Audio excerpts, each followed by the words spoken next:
S'il y a bien un des bords de production que j'adore, c'est celui de Justice League. Et on va mettre un peu de contexte. Dans l'univers des super-héros, et surtout du blockbuster, il y a deux univers qui se profilent. D'un côté, l'univers Marvel qui a littéralement bâti un empire autour de leur MCU en croisant les médias pour en faire une giga série à rallonge, et de l'autre côté, DC Comics qui, faut l'avouer, a presque 10 ans de retard et n'avance sans aucune stratégie ni réel fil conducteur. Mais pourtant, ce sont deux approches complètement différentes que j'aimais beaucoup au départ. D'une part, vous avez le côté plus léger du MCU qui s'est transformé en bouffonnerie grotesque, et de l'autre, vous avez l'arène de gladiateurs et de dieux en tout genre. Bref, deux salles, deux ambiances, et c'est pas pour me déplaire.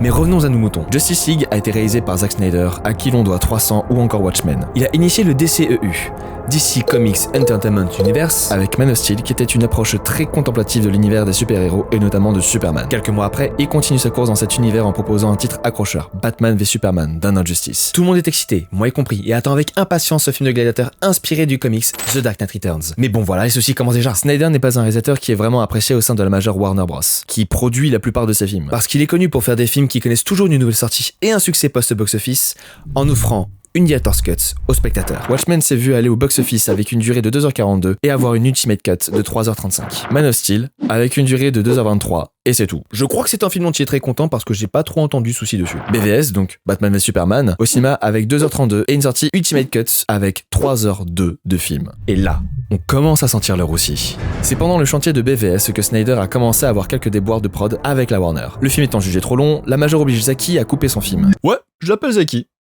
Ma vidéo, je fais ce que je veux. Résultat, le film ne rencontre pas le succès escompté au box-office. Les spectateurs le trouvent trop sérieux, puisqu'ils sont habitués à la sauce Marvel, et tous ne trouvent pas le film foncièrement terminé. Moi le premier, je n'ai pas pu émettre un véritable avis, parce que j'avais juste l'impression de voir un brouillon de film. Quelques mois après la sortie, l'Ultimate Cut sort et donne pas moins de 30 minutes de plus au film qui permet de mieux boucler les intrigues mis en place. Oui, je serai toujours un fervent défenseur de BVS, va falloir s'y attendre.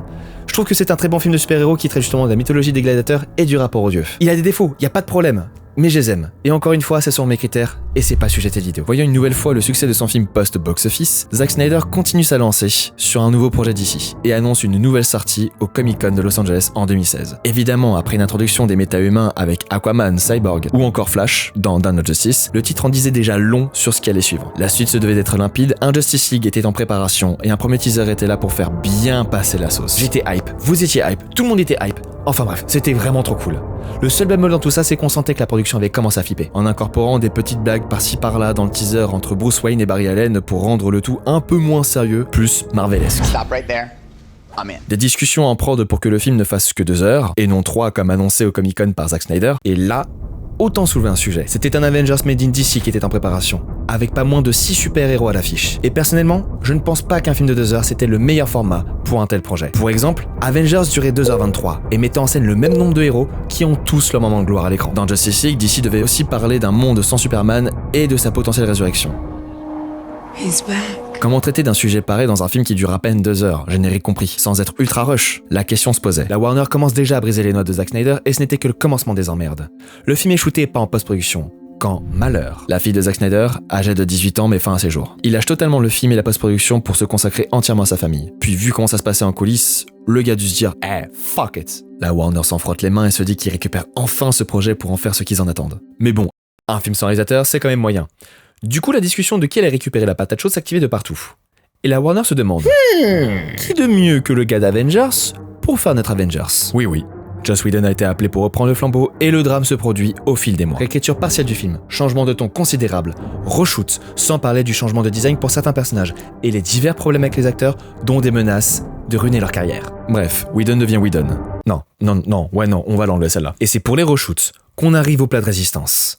Pour ceux qui ont suivi cette histoire, je veux bien sûr parler de la moustache de la Discord, ou autrement, la moustache Gate. Qui dit reshoot, dit qu'il faut rappeler les acteurs des mois après la fin du tournage. Et pour l'un des acteurs du film, c'est un peu plus complexe car il est sous contrat avec la Paramount sur le nouveau Mission Impossible Fallout. Je parle bien évidemment d'Henry Cavill. La Warner voyant ça discute avec la Paramount pour que Cavill rase sa moustache pour que les reshoots de Justice League se passent sans encombre. Ce à quoi en fait la Paramount a rétorqué, les gars, il est sous contrat et sa moustache aussi. Et on la maintient depuis des mois. Les reshoots, c'est votre décision. Si vous voulez Cavill, y a pas de souci. Par contre, la moustache, on touche pas. Bon, évidemment, je romance. Je ne connais pas les termes exacts employés, mais je fais en sorte à ce que ça soit un peu croustillant pour vous aussi, quoi. Comme Superman n'est pas mexicain et que cette moustache ne pouvait pas être rasée, le fameux « on verra ça en post-prod » a été décrété. Et pas moins de 25 millions de dollars ont été déboursés pour refaire le visage d'Henry Cavill en 3D.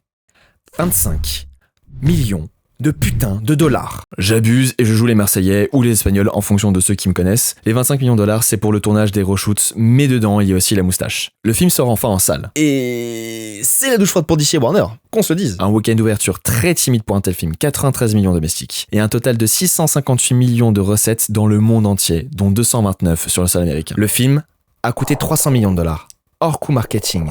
Et une règle aux États-Unis est que si les recettes d'un film américain ne dépassent pas son coût global de tournage sur le sol domestique, il est considéré comme étant un flop. 229 sur 300 millions. Clairement, le film n'est pas considéré comme étant rentable, et même avec les recettes mondiales, le film se rembourse à peine. Les fans sont ultra vénères, et tous rejettent la faute sur les studios et surtout Whedon. S'ensuit une flopée d'articles qui s'emparent du sujet et qui n'ont pas fini de me régaler. C'est la folie partout.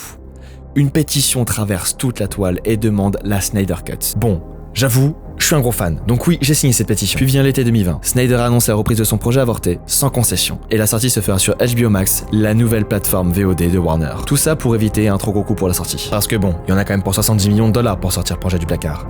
Puis vient le 18 mars 2021. Tous les fans l'attendaient. Le film sort enfin et donne quelques petites paillettes sur ce qui aurait pu être une très grosse saga de super-héros. I have turned worlds to dust. All of existence shall be mine. Bref, si on fait les comptes chez la Warner pour sortir le film de Snyder, pas moins de 370 millions de dollars hors coût marketing ont été déboursés pour la Justice League. S'ils n'avaient pas autant flippé, et si le malheur de Snyder n'était pas arrivé, ça aurait pu leur coûter beaucoup moins cher, à peu près 250 millions de dollars, ce qui reste relativement exorbitant pour un film d'une telle envergure. Un cas d'école comme j'aime en avoir, et qui donne vraiment le ton sur ce que ça fait que d'être produit par des producteurs hollywoodiens qui ne cherchent qu'à avoir la main mise sur le projet fini. Heureusement que Snyder est un réalisateur qui a de la notoriété, et qui sait ne pas se faire marcher dessus. Et ce n'est pas le cas de tous. Beaucoup de réalisateurs se sont frottés au débord de production. Et beaucoup d'histoires, peu fameuses, se sont produites. Mais peu de films ont eu le droit à un tel mouvement de la part des fans, et ce sont les réseaux sociaux qui ont sauvé la Justice League. D'autres réalisateurs ont essayé de profiter de ce mouvement pour sortir leur soi-disant Director's Cut, mais sans succès, car pas assez de contenu intéressant pour les soutenir convenablement. Bref, si vous aimez ce genre de format qui raconte et documente des histoires de production sur des films comme Justice League, faites-le moi savoir en commentaire. En attendant, je vous dis à bientôt. Ciao ciao. What did you just say?